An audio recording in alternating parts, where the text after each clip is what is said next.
बोले लगे, बोलो जल्दी बोलो, वो हटा के लाइए हम बोलते हैं। क्वेश्चन नहीं बोला, क्वेश्चन वही बोलेगी। अच्छा जल्दी बोलो। Hello friend, welcome to YouTube channel. आप सर के चैनल को लाइक करें, सब्सक्राइब करें और बेल आइकन दबाएं। हाँ, पहला क्वेश्चन बोलो। मुगल सम्राट का क्वेश्चन। बाबर सबसे पहले कहाँ का शासक था? देखिए, बाबर के बारे में जानने से पहले ये जान लेते हैं कि शासक फरगना का था, उसके पीछे का क्या कारण था उसको भी जानना जरूरी है।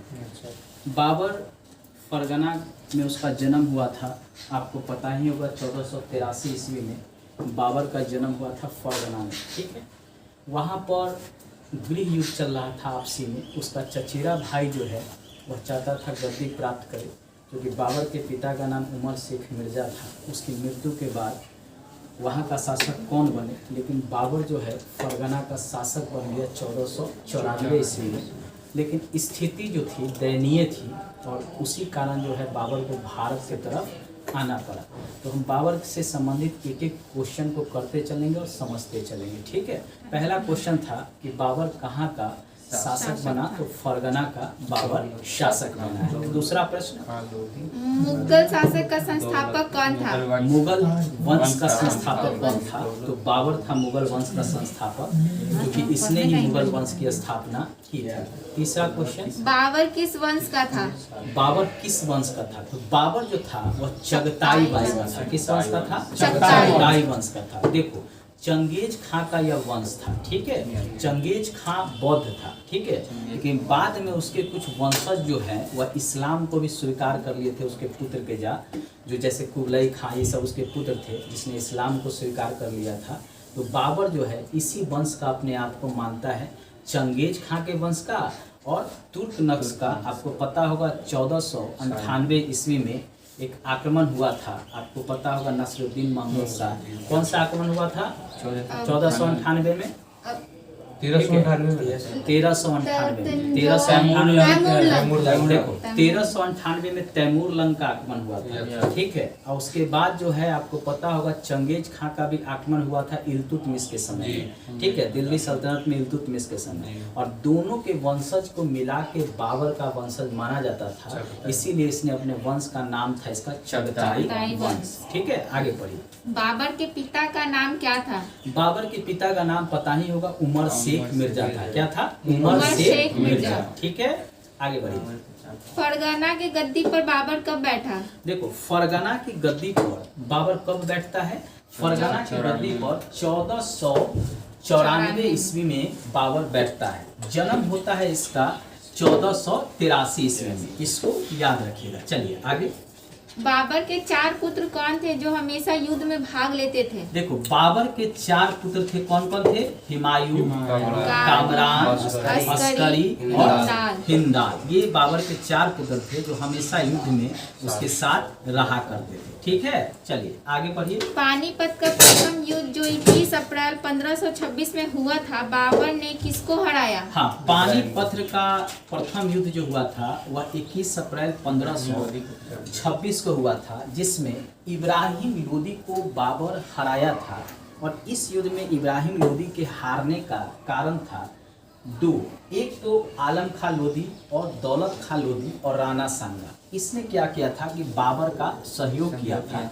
दौलत खां लोदी पंजाब का शासक था, और कभी इब्राहिम लोदी ने दौलत खां लोदी को क्या किया था? अपमानित किया था दरबार में बुलाकर। इसलिए जो है वह भी बदला लेना चाहता था इब्राहिम लोदी से।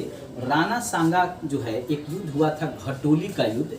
ठीक है, 1517 में हुआ था। उस युद्ध में जो है राणा सांगा ने इब्राहिम लोदी को हराया था, लेकिन दिल्ली पर अधिकार नहीं किया था। इसलिए इब्राहिम लोदी भी चाहता था दिल्ली पर अधिकार करना, और इसीलिए उसने बाबर को न्योता दिया था कि आप भारत आइए और फिर जो है इब्राहिम लोदी को हराइए। ठीक है, मेन था राणा सांगा के मन में कि जैसे ही इब्राहिम लोदी हारेगा हम दिल्ली पर अधिकार कर लेंगे। लेकिन बाबर जो है इब्राहिम लोदी को हराने के बाद, उसकी हत्या करने के बाद स्वयं दिल्ली को क्या करता है? गद्दी को प्राप्त कर लेता है, स्वयं यहाँ का बादशाह बन जाता है। और यही इब्राहिम लोदी के मृत्यु के बाद जो है राणा सांगा को पसंद नहीं था, तो आगे जो है खानवा का युद्ध होगा। चलिए अगला क्वेश्चन पहले पूछिए। हुमायूं ने कोहिनूर हीरा किससे प्राप्त किया था? देखो, हुमायूं ने कोहिनूर हीरा ने जो है ग्वालियर के विक्रमजीत सिंह से प्राप्त किया था। उनके मरने के बाद उनके वंशजों से हुमायूं ने कोहिनूर हीरा प्राप्त हुआ था। आपको याद होगा कि यह जो कोहिनूर हीरा जो है गोलकुंडा के खानों से निकाला गया था और यह कई शासकों से होते हुए अब हुमायूं के पास आ गया था। ठीक है, चलिए आगे पढ़िए। बाबर के पानीपत के युद्ध में किसने मदद किया था? देखो, बाबर को पानीपत के युद्ध में पहले ही बताया दौलत खान लोदी और राणा सांगा मेवाड़ का शासक था, इसने मदद किया था। चलिए आगे पढ़िए। बाबर ने कौन सी उपाधि धारण किया था? देखो, बाबर ने यहाँ पर प्रथम जो पानीपत का युद्ध हुआ था उसमें जब जीता था तो कलंदर की उपाधि धारण किया था। ठीक है, और उसके बाद जो है खानवा का युद्ध जीतेगा तो गाजी की उपाधि धारण करेगा। ठीक है, तो दोनों उपाधि धारण किया, उसको याद रखिएगा। चलिए आगे बढ़िए। खानवा का युद्ध 17 मार्च 1527 को हुआ। बाबर ने किसे हराया? हाँ, खानवा का जो युद्ध हुआ था वह 15 मार्च 17 मार्च 1527 नहीं 15 मार्च नहीं 15 मार्च 17 मार्च 1527 17 मार्च 1527 को खानवा का युद्ध हुआ था और इस खानवा के युद्ध में जो है राणा सांगा को बाबर ने हराया था। चलिए, किस युद्ध में बाबर ने जिहाद का नारा दिया तथा तमंगा नामक कर को मुसलमानों पर से हटाया? देखो, तमंगा नामक कर जो है मुसलमानों पर से बाबर ने इसलिए हटाया था क्योंकि बाबर की सेना कम थी और राणा सांगा की सेना अधिक थी और बाबर इस युद्ध को जीतने के लिए जान से मुसलमानों पर जो तमंगा नामक कर लिया जाता था उसको हटा दिया ताकि मुसलमानों का सहयोग जो है खानवा युद्ध में बाबर को मिले। और इसमें उसने जो है जिहाद का भी नारा दिया था खानवा के युद्ध में और इस युद्ध को बाबर ने जीता और राणा सांगा की इस युद्ध में हार हो गई थी। ठीक है, आगे पढ़िए।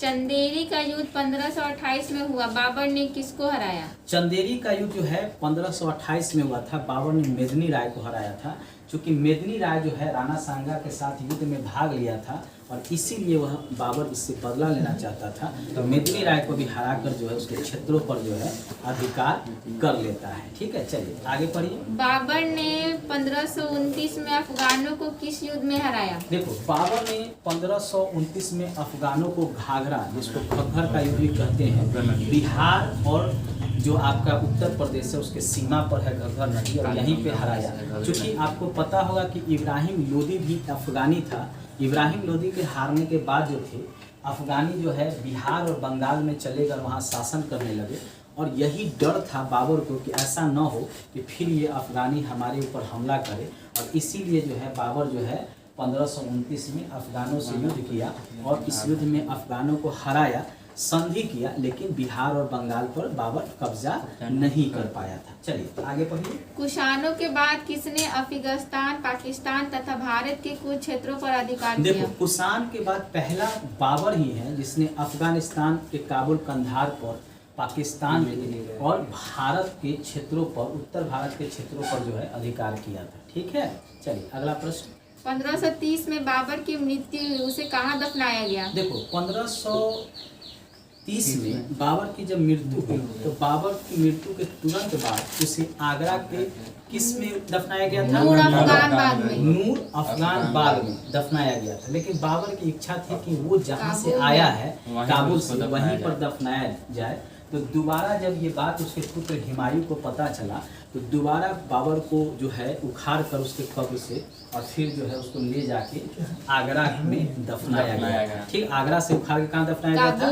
काबुल में दफनाया गया था। पहली बार आगरा के नूर अफगान बाग में बाबर को दफनाया गया तो 1530 में, और बाद में वहाँ से उखाड़ कर ले जाके कहाँ? काबुल में दफनाया गया बाबर को। यानी बाबर को 2 बार दफनाया गया है। ठीक है, चलिए आगे पढ़िए। बाबर के द्वारा कौन सी पुस्तक लिखा गया था जो तुर्की भाषा में था? देखो, बाबर के द्वारा जो है पुस्तक लिखा गया था तुज़ुक-ए-बाबरी। ठीक है, जिसको बाबरनामा भी कहते हैं और ये तुर्की भाषा में लिखा गया था। एग्जाम में पूछता है किस भाषा में लिखा गया था, तो याद रखिएगा तुर्की भाषा में। ठीक है, फारसी अरबी मत लगा के आइएगा। चलिए, आराम बाग का निर्माण किसने कराया? आराम बाग का निर्माण जो है बाबर के द्वारा कराया गया था। चलिए आगे पढ़िए। बाबर किस नक्शबंदी सिलसिले से संबंधित देखो था तथा बाबर जो बाबर था वह नक्शबंदी एक सिलसिला से संबंधित था और उस सिलसिला के प्रमुख कौन थे जी? ख्वाजा अब्दुल्ला अहरार। ख्वाजा अब्दुल्ला अहरार जो थे नक्शबंदी सिलसिले से संबंधित थे और बाबर जो है इसी का अनुयायी था। ठीक है, अगला क्वेश्चन। सर खत्म। हाँ खत्म हो गया, तो आप लोग एक बार बोल दीजिए लाइक सब्सक्राइब और शेयर। बोलिए सब, बोलो जल्दी, सर बोलो के जल्दी। चैनल को लाइक करें, शेयर करें और और सब्सक्राइब सब्सक्राइब कर कर दें। दें। देखो पहले हम आप लोगों को पढ़ाते हैं, ठीक है, Yes. लिखवाते हैं थ्योरी और उसके बाद क्वेश्चन कराते हैं। क्यों कराते हैं? थ्योरी आपको पहले घर पे पढ़ना है, Yes. उसके बाद क्वेश्चन को याद करना है और जो क्वेश्चन आपको समझ में नहीं है उसको बताना है, ताकि 2 बार आप करेंगे तो 100% Concept आपको होगा। कंसेप्ट जो है आपका क्लियर हो जाएगा। और आप लोग जो यूट्यूब चैनल मेरा देख रहे हैं, कॉपी उठाइए और जो जो क्वेश्चन हम अभी बताए हैं उसको लिख सारा लीजिएगा। क्वेश्चन को लिख लीजिए। डिस्क्रिप्शन बॉक्स में जो है सारे क्वेश्चन आपको हम अवेलेबल करा देंगे, वहां से आप सभी यूट्यूब लिख वाले सकते हैं। जरूर लिख लीजिएगा। धन्यवाद, बाय बाय। चलो बाय। आगे जो है हम लोग पढ़ते हैं हुमायूं। ठीक है, यस।